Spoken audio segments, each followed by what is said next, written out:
네, 사무엘상 6장에 있는 7절과 8절과 9절 3절 말씀을 우리 한 목소리로 봉독하겠습니다. 네, 우리 7절 말씀부터 같이 함께 읽습니다. 7절입니다.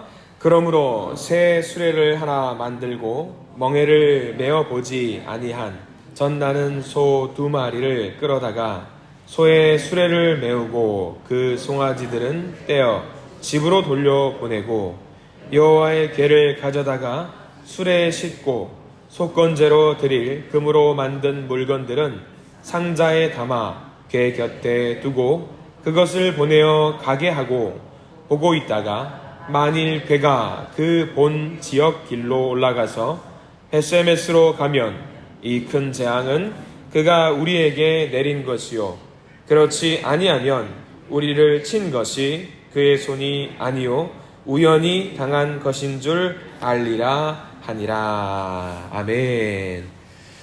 오늘 예배 시간에 말씀의 시간에 함께 오신 모든 분들께 하나님의 은혜와 하나님의 복이 있기를 간절히 기도합니다.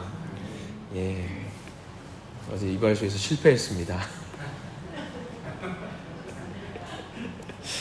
예, 자 오늘 말씀 가운데 하나님의 은혜가 있기를 간절히 기도하는데요. 사무엘상 말씀을 계속해서 보고 있습니다. 이스라엘 백성들이 하나님을 온전히 신뢰하지 못했어요. 그래서 하나님을 전략적으로 이용하려고 했던 잘못을 범했습니다. 그래서 이스라엘 민족이 전쟁에서 완전히 참패했지요. 많은 사람이 죽었습니다. 그렇지만 우리가 오늘 사무엘상 말씀을 우리가 계속 누누이 계속 보고 있는데 우리가 하나 알아야 될 것 있습니다. 성경 말씀에서 성경에서 조명하고 있는 성경의 주인공이 누구냐라고 했을 때에 사사기의 말씀도 여러 인물들을 조명하고 사무엘상, 사무엘하 말씀도 사무엘이라는 선지자를 조명하고 나중에는 다윗이라는 사람을 조명하겠지만 성경의 전체적인 주인공, 핵심 주인공이 누구냐라고 했을 때 우리는 멈추지 말고 쉬지 않고 잠시도 멈춤 없이 하나님이 주인공이다라고 고백할 수 있어야 합니다. 이스라엘 백성이 전쟁에서 졌다라고 하지만 하나님이 그 상황 속에서 가만히 있으셨다는 것이 결코 아니라는 것을 우리는 성경을 통해서 알게 됩니다. 어떤 일을 하셨을까요? 하나님이 우리가 지난 성경에서도 계속 봐서 알겠지만 하나님은 혼자서라도 언약궤를 통해서 블레셋 민족과 기어코 싸우고 있으셨다라는 것을 우리는 알게 됩니다. 블레셋 민족은 전쟁에서 이겼다고 생각해서 기고만장해서 언약궤를 전리품처럼 함부로 여겼지요. 그랬더니 어떻게 됐냐면 이제 블레셋 민족 내에서 난리가 났습니다. 블레셋이 섬기던 다곤 신상이 언약궤를 향해서 엎드러지기도 하고 그리고 다곤 신상의 목이 잘리기도 하고 그 손목이 잘리기도 했던 그런 일들이 발생을 했지요. 급기야는 사람들이 종기가 났어요. 그래서 그 5지역 중에 핵심적인 5지역 중에 이미 2지역이 초토화가 돼버렸습니다. 많은 사람들이 죽고 많은 사람들이 괴로워하는 일이 발생이 됐어요. 이 사무엘상 5장 말씀, 4장, 5장, 6장 이 말씀을 넘어가면서 우리가 정말 재밌게 봐야 될 게 뭐냐면 이스라엘 역사를 기록하고 있는 성경 말씀인데 사무엘상 4장과 5장과 6장에는 이스라엘 사람들의 역사에 대한 이야기가 나오지 않아요. 오히려 누구 이야기가 나오냐면 블레셋 민족에 대한 이야기가 쭉 나오고 있습니다. 그리고 블레셋 민족이 신앙으로 뭔가 회개하는 것 같은 모습이 등장을 해요. 이스라엘 사람들이 회개하고 하나님 저희가 잘못했습니다 라고 나아가야 될 텐데 그런 모습이 블레셋 민족들이 그렇게 하는 모습을 보면서 야 참 이상하다, 성경 참 이상하다라는 생각을 하게 됩니다. 이방 민족이에요. 블레셋 민족은 하나님을 섬기는 사람들이 아닙니다. 그런데 블레셋 사람들은 지금 초점이 딱 하나입니다. 뭐냐면 어떻게 하면 하나님의 심기를 불편하지 않게 할 수 있을까? 어떻게 하면 우리가 저지른 이 잘못을 두고 하나님께 용서를 구하고 용서를 받을 수 있을까? 그 고민을 하고 있는 게 블레셋 사람들의 최대의 관심사입니다. 근데 우리가 보세요. 이 일을 누가 해야 됩니까? 이 일을. 블레셋 사람들이 아니에요. 이 일은 누가 해야 되냐면 이스라엘 사람들이 그 일을 해야 되는데 이스라엘 사람들은 온데간데 없어요. 이스라엘 사람들에 대한 이야기는 전혀 없어요. 누구 이야기만 나와 있냐면 블레셋 사람들의 이야기를 하고 있어요. 그리고 블레셋 사람들이 고백을 합니다. 뭐라고 고백을 하냐면 이스라엘의 신이 진짜 신이구나, 참 신이구나, 다곤 신도 넘어지는구나, 이 고백을 블레셋 사람들이 하고 있습니다.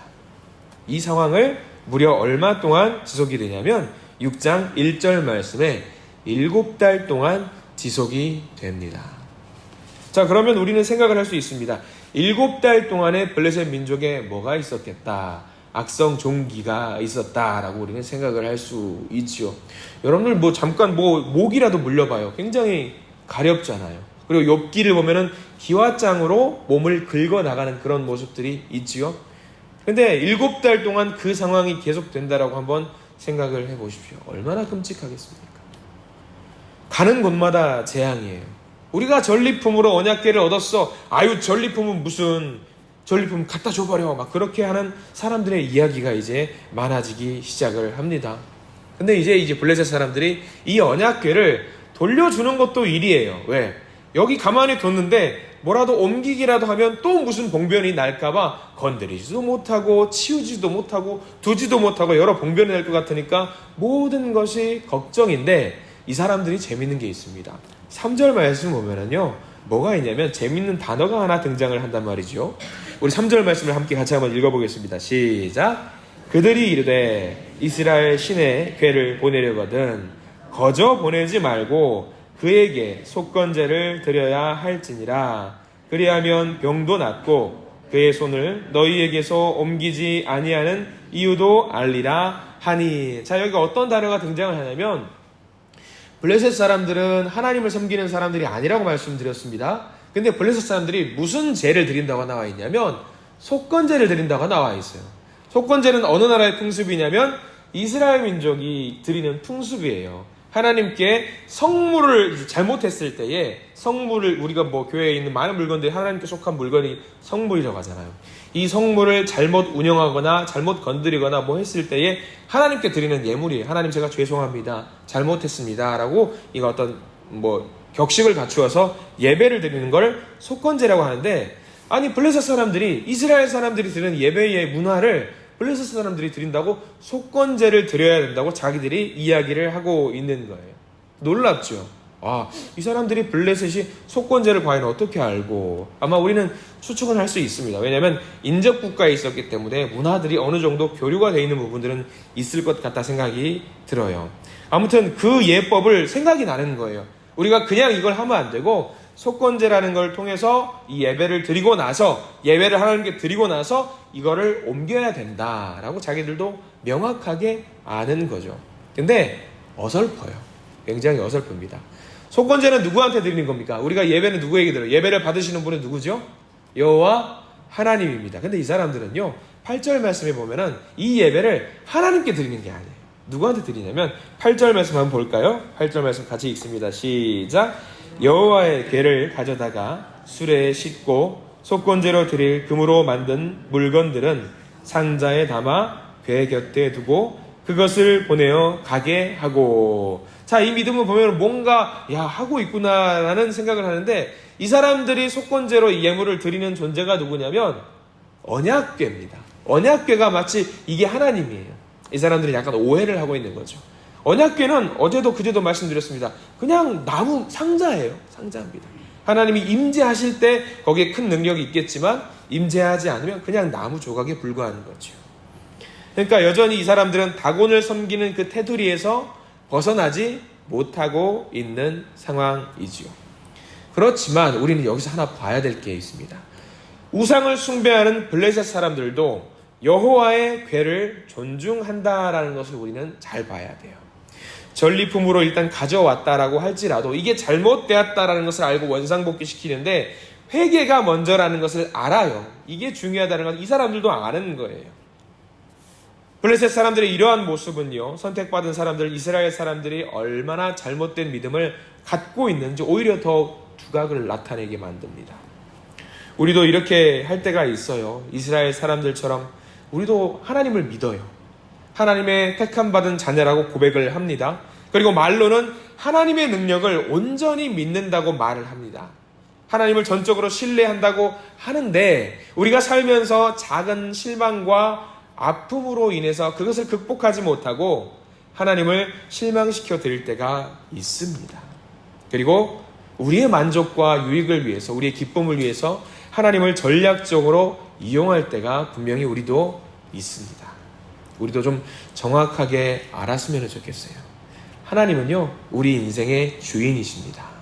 그리고 하나님은 천하 만물의 주인이시고요. 하나님은 못하시는 것이 없는 분이라는 사실을 굳건하게 믿으시는 저와 여러분들 되시기를 부탁을 드립니다. 그래서 우리 하나님께 우리의 삶을 온전히 드리시기를 간절히 부탁을 드립니다.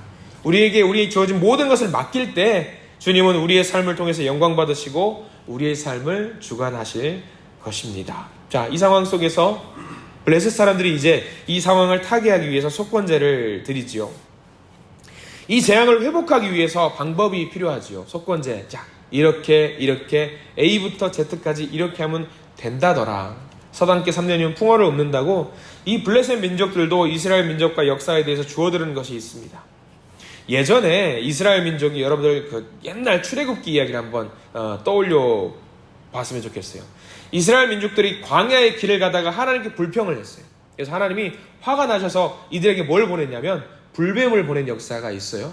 불뱀을 보내서 다 물어요. 그래서 불뱀을 물린 사람들은 그 독에 의해서 죽게 되는데 하나님께서 이 사람들을, 이스라엘 백성들을 살려주시겠다고 모세를 통하여서 뭘 만들었죠? 기억나시죠? 놋뱀을 만들어서 중앙에 높이 세워요. 놋뱀, 이거 뭐 쇠조각이에요. 놋뱀을 높이 들어가지고 세우고 이 놋뱀 형상을 쳐다본 사람들은 죽지 않고 살 수 있다라는 그 이야기를 들어요. 누가? 이스라엘 민족들만 들었던 게 아니라 이 이야기들을 막 사방에 있는 사람들도 다 알아요. 블레셋 사람들도 이 이야기를 들었어요. 그래서 이것을 뭐 보고 한번 우리도 따라서 해보자. 속건제를 어떻게 해야 되는지 모르니까 따라서 해보자라는 생각으로 이 사람들이 따라서 하는데 어떻게 하냐면 독한 종기의 형상을 만들기도 하고요. 그리고 이때 당시 종기를 퍼뜨렸던 매개체가 뭐였냐면 쥐였어요. 쥐. 그래서 뭘 만드냐면 종기의 형상을 금으로 만들기도 하고 그리고 금으로 된 쥐의 형상을 또 만들어서 이 언약궤에다가 올려두고 예배를 드린다고 생각을 합니다. 어설프지만 어때요? 뭔가 하려고 하는 모습들이 있습니다. 자, 이 모습 보면서 야, 여기서 좀만 더 나가면 블레셋 민족도 온전히 하나님을 믿는 민족으로 바꿔질 수 있지 않았을까? 막 그런 생각도 좀 해봅니다. 자, 아마 이 사건을 보면서 저는 이 말이 떠오르더라고요. 맹모삼천지교라는 말 있잖아요. 맹모삼천지교. 계속 뭔가 보고 있다 보면은 그 환경에서 따라가고 모습이 변화되는 그런 모습이 있을 수도 있겠다라는 생각이 드는 거죠. 주워 들은 것도 중요하다라는 것을 말합니다. 주워 들은 것도. 어깨 너머로 볼 수 있는 것도, 어깨 너머로 고백하는 하나님과 어깨 너머로 들었던 그 찬양들도 굉장히 소중하다라는 것을 우리는 이 블레셋 민족을 통해서 오히려 알게 되는 것 같아요. 자, 여러분들, 지지난주까지 가서 본당에서 드럼을 좀 쳤어요. 여러분, 제가 드럼 치는 모습 보면 어떻습니까? 되게 잘 치시는 것 같죠? 저는 드럼을 배워본 적이 없어요. 놀랍죠? 뭘 배웠냐면 어깨 너머로 본 것뿐이에요. 어깨 너머로 정말 봤어요. 누구한테 배워본 적이 없어요. 찬양할 때 그냥 막 해요. 혼자 확 나가지고. 잘하는 것 같죠? 잘하지 못해요. 정말 못합니다. 누가 보면 잘하는 사람들이 보면은 야, 되게 어설프다 할 수 있는 거예요. 근데 이 어깨 너머로 보고 내가 혼자 들고 드럼이 좋아서 혼자 연주를 하고 이것으로 하니까 결국 이 모습을 보고 한 번씩 이렇게 하나님을 찬양하는데 써먹을 수 있는 기회가 있는 거예요. 얼마나 감사한지 몰라요. 그러니까 뭐가 중요하다. 어깨 너머로 내가 전문가처럼 잘하지는 못할지언정 따라하는 것이 얼마나 소중하고 그것을 통해서 또 하나님이 역사하시는 순간순간들이 있다는 것이 얼마나 중요한지 몰라요. 여러분 집에서 계속 찬양을 틀어주고 말씀 소리 나오고 하면 그 집 분위기가 어떨 것 같아요? 좋아요. 찬양이 나오면. 우리 아이들과 어려서부터 찬양을 불렀을 때에 아이들이 좋아하는 찬양이 하나 있습니다. 여기 오면서도 계속 혼자 흥얼흥얼 거렸던 찬양이고요. 우리가 예배 드리기 전에 늘 찬양을 복음성가를 하나 부르잖아요. 이 찬양 우리가 한번 불렀던 찬양인데 예수 어린 양 존귀한 이름, 이 찬양 아시죠? 이 찬양이 아이들 귀에는 어떻게 들리는 줄 아세요? 제가 집에서 흥얼거리면서 또는 그 노래를 틀어줬을 때 지금은 아이들이 좀 들어서 아는데 지금도 장난스럽게 이야기해요. 한때는 아이가 그러는 거예요. 혼자 막 하는 거예요. 어렸을 때 한 3, 4년 전에 무슨 노래를 부르나 싶어가지고 가만히 듣다 보니까 예수 어딨냐 존귀야 이렇게 부르는 거예요. 제가 뭐라고 말하는지 모르겠죠. 예수 어린 양이라고 하지 않고 예수 어딨냐 그래요. 예수 어딨냐 그렇게 하는 거예요. 그러니까 어깨로 넘어 들으니까 무슨 가사인지 모르지만 흥얼거리는 거예요. 야, 그게 뭐야? 그러니까, 아빠 이렇게 부르신 거 아니셨어요? 어딨냐가 어딨냐? 어린 양이라고 불렀지, 이 녀석아. 그러면서 찬양을 해요. 근데 여전히 그 찬양은 애들의 뇌리에 박혀서 그 찬양을 알아요. 예수 어린 양. 어깨너머로 들었던 노래지만 이제는 자기의 노래로 알고, 이 가사가 어딨냐가 아니라 어린 양이라는 걸 알아요. 집에서 계속 노래를 들으니까 알게 되는 거예요. 여러분은 그렇게 계속 가정교육하는 게 너무 중요한 거예요. 정확하게 알려주지 못할지언정 찬양을 하고 같이 이야기를 하고 대화를 함으로 인해서 어설프지만 내가 하나님 앞에 이렇게 예배를 드려야 된다는 것을 아는 것, 이게 얼마나 중요한지 몰라요. 그것을 통해서 의도하지 않게 하나님의 이야기가 전해져서 복음이 발동되고 예수가 심어지는 놀라운 역사가 일어난다라는 사실을 우리가 잘 기억했으면 좋겠어요. 별것도 아닌 그 일로 인해서 가정이 변화가 돼요. 이 별것도 아닌 그걸로 인해서 직장이 변화되고요. 별것도 아닌 일로 인해서 이 공동체의 한 명 한 명 영혼이 변화가 될 수도 있습니다. 얼마나 아름다운 일인지 몰라요. 이 말씀을 보면서 블레셋 민족을 우리가 가만히 생각해 보면 영토를 딱 잘라놓고 여기 선 넘어오면 절대 안 돼, 이런 때가 있었을 겁니다. 그러나 접경 지역에 있는 사람들은, 블레셋과 이스라엘 민족의 접경 지역에 있는 사람들은 서로 간의 문화를 오고 가면서 분명히 근처에 있었던 사람들이 회개의 역사가 있었을 거라고 저는 믿어 의심치 않아요. 이 역사를 제가 가보진 못했지만. 뭐가 중요할까요? 이들에게 알려주는 게 그만큼 중요하다는 거예요. 자, 블레셋 민족은 정확하게 속건제가 뭔지는 모르지만 자기 딴에는 뭔가 해보려고 노력을 했다라는 거죠. 물론 온전히 변화됐으면 얼마나 좋았을까요? 근데 그렇게 되지 못했다라는 것이 좀 아쉽다라는 거죠. 근데 이게 우리의 삶으로 왔을 때는 이 속건제라는 이 예물을 드리는 방법이 굉장히 중요한 거죠. 뭐라도 한 번씩 알려주고 전해주고. 여러분들이 집에서 노래 하나 막 불러봐요. 당신은 사랑받기 위해. 이 노래는 교회를 안 다녀도 알아요. 어떻게 할까요? 다들 부르니까. 너무 좋으니까. 요즘 제가 찬양을 좋아하는 팀이 하나 있어요. 예람 워십이라는 팀이 있어요. 이게 부산 쪽에서 가장 이제 흥해가지고 이제 전국적으로, 심지어 전 세계적으로 좀 나가는 한국 팀이 있어요. 이 예람 워십이 최근에 노래를 하나 발표했는데 무슨 노래냐면 혼자 걷지 않을 거예요 라는 노래예요. 굉장히 좋은 노래고 나중에 혹시 공유할 수 있었으면 좋겠는데, 이 사람들이 혼자 걷지 않을 거예요 라는 노래가 특징이 하나 있어요. 뭐냐면 가사에 하나님이라는 단어가 하나도 들어가지 않아요. 근데 그들은 찬양으로 부르는 거거든요. 마음을 담아서 혼자 걷지 않을 거예요, 하나님이 우리와 함께 하실 거예요. 근데 이 노래를 틀고 많은 사람들이 공유하니까 믿지 않는 사람들도 그 노래를 들으면서 이런 좋은 노래가 있었지 해가지고 제가 최근에 봤는데 우리나라 그 음악 차트에 복음성가로 찬양으로 10위 안에 드는 랭커가 되는 놀라운 기염을 통하는 노래였어요. 그리고 세계 유튜브 검색 순위에서 100위 안에 들어간 노래가 만들어졌어요. 복음성가인데. 이런 노래를 사람들이 들으면서 이 노래 좋은 노래, 이 노래를 들으면서 몰라요. 하나님은 이 노래를 듣게 하는 사람으로 말미암아서 뭔가 또 그 상황 속에서 어깨너머로 보는 것이지만 믿음을 심어주는 놀라운 역사가 있을 것이라고 저는 생각을 하거든요. 굉장히 중요합니다. 이게 뭘 말할까요? 우리는 삶 속에서 예수를 전하는 전도지의 역할을 감당해야 돼요. 삶 속에서 내 모습을 보고 누군가는 복음을 받아들일 수 있는 그런 일을 보여줄 수 있는 그런 상황이 펼쳐질 수도 있다라고 하는 겁니다. 여러분들, 이 말은요 되게 자부심을 가져야 되는 말이기도 하지만 조심해야 되는 말이기도 합니다. 왜인지 아시죠? 내가 잘못하는 행동과 말로 인해서 예수를 잘못 심겨줄 수도 있거든요. 그러니까 우리가 중요하고 조심스럽게 여겨야 되는 상황이 분명히 발생이 되는 겁니다. 아무튼 오늘 사무엘상 6장 말씀을 통해서 많은 일들이 있습니다. 이들이 겉으로 따라하는 이런 속건제의 모습, 중요한 것은 이 모든 일을 누가 했다? 하나님이 하셨다. 하나님이 하셨다. 이 하나님이 하셨다라는 신앙의 고백을, 믿음의 고백을 블레셋 민족이 하지 않고 이스라엘 민족이 했으면 얼마나 더 좋았을까요? 여러분, 우리는 명심하십시오. 우리는 이스라엘 민족의 후예입니다. 후손입니다.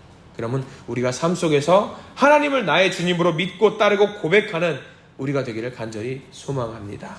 그 고백 가운데 이 고백을 통해서 많은 사람들이 예수님을 믿고 따르고 섬기게 만들 수 있는 그런 일들을 우리를 통해서 할 수 있도록 열심히 노력하시는 우리 모두가 되기를 간절히 축원합니다. 기도하겠습니다. 주님, 감사합니다. 우리의 현실을 바라보면 우리가 할 수 있는 것이 전혀 없습니다. 그렇지만 하나님은 능력이 많고 선하셔서 우리를 통해서 그 뜻을 이루실 줄 믿습니다. 우리가 살다 보면 우리의 가정생활, 학교생활 또는 회사, 마음대로 되는 것이 없습니다. 그러나 우리가 알게 해 주시옵소서. 우리가 했던 그 작은 일로 말미암아 예수가 심겨지는 놀라운 일이 발생된다고 우리가 알고 기억하고 우리가 삶 속에서 더 열심히 최선을 다해서 예수를 전할 수 있는 우리가 될 수 있도록 주님 인도하여 주시옵소서. 그래서 하나님께 영광 돌리고 하나님을 찬양하고 하나님을 의지하게 하셔서 오늘 하루도 우리의 연약함으로 끝나지 않게 하시고 하나님의 거룩한 팔이 그 능력을 행하시는 복된 하루가 될 수 있도록 저희들을 인도해 주시옵소서. 예수 그리스도 이름으로 간절히 기도합니다. 아멘.